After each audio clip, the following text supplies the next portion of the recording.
একজন গার্মেন্টস শ্রমিক মাসিক বেতনে চাকরি করেন। প্রতি বছর শেষে একটি নির্দিষ্ট বেতন বৃদ্ধি পান।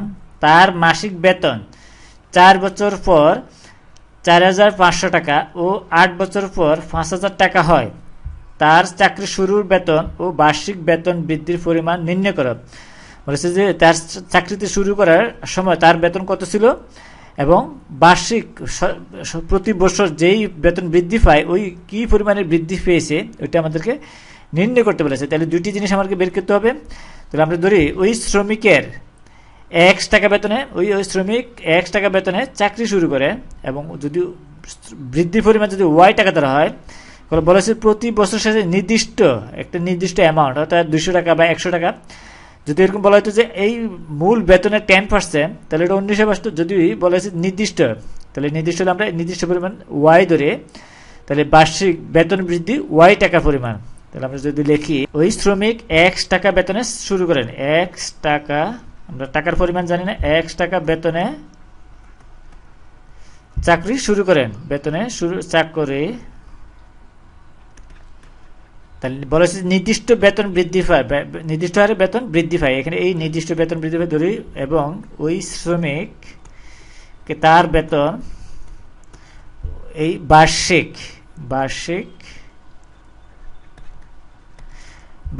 বেতন বৃদ্ধি পায়,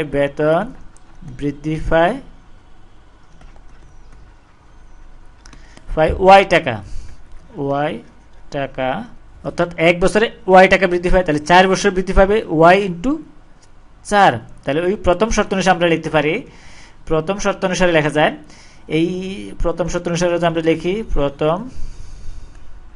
প্রথম শর্ত অনুসারে লেখা যায়, বলেছে তার মাসিক বেতন 4 বছর পর এই 4,500 টাকা হয়। তাহলে আমরা এই বেতন যে বেতন বৃদ্ধি পেয়েছে ওই বৃদ্ধির বেতন সহ তার বেতন হচ্ছে 4,500 টাকা। তাহলে আমরা লিখতে পারি এই X প্লাস বেতন শুরু করেছে এই X টাকায়, তাহলে 4 বছর পরে এই X টাকা শুরু করছে ওই বেতন যোগ তার নির্দিষ্ট হারে 4 বছর বৃদ্ধি পেয়েছে এই 4 ইন্টু, আমরা লিখতে পারি 4 ইন্টু Y, এই Y ইকুয়াল টু আমরা লিখতে পারি এই 4,500 টাকা, 4,500 টাকা বেতন হয়েছে 4 বছর পরে। তাহলে এটার সময় যদি আমরা 1 নং সমীকরণ দিই, এই 1 নং সমীকরণ, এরপর বলা আছে দ্বিতীয় শর্ত অনুসারে যে 8 বছর পর তার বেতন হয় এই 5,000 টাকা। তাহলে আমরা যদি দ্বিতীয় শর্ত অনুসারে যদি লিখি, শর্ত অনুসারে এই বেতন এই বেতনের সাথে বেতন যোগ তার বৃদ্ধি বেতন 8 বছর পরে হচ্ছে এই 8 দিয়ে Y কে গুণ করব 8 দিয়ে, তাহলে আমরা যদি 8 দিয়ে গুণ করি 8 ইন্টু Y সমান এই বেতনের সাথে বৃদ্ধি বেতন যোগ করলে কত হবে 5,000।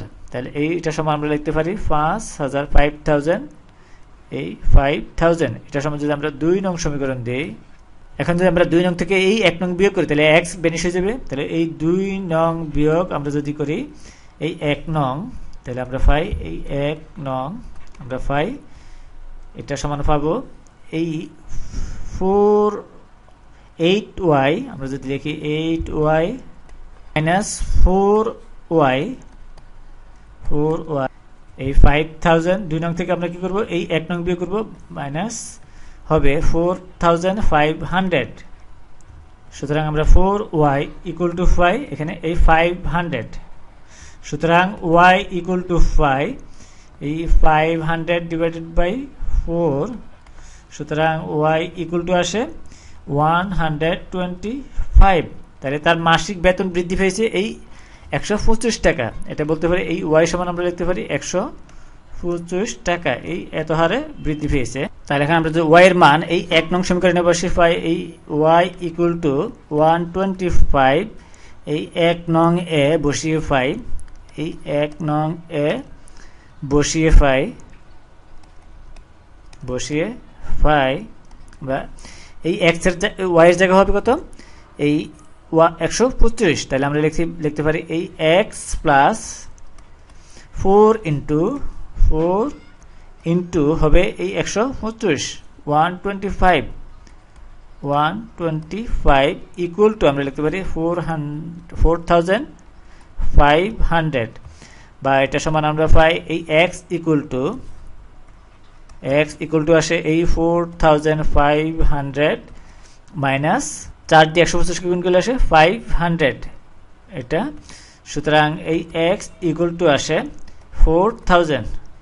তাহলে তার এই চাকরির শুরুতে বেতন ছিল 4000 টাকা, এটা সমান 4000 টাকা, এত টাকা। তাহলে এটা অ্যান্সার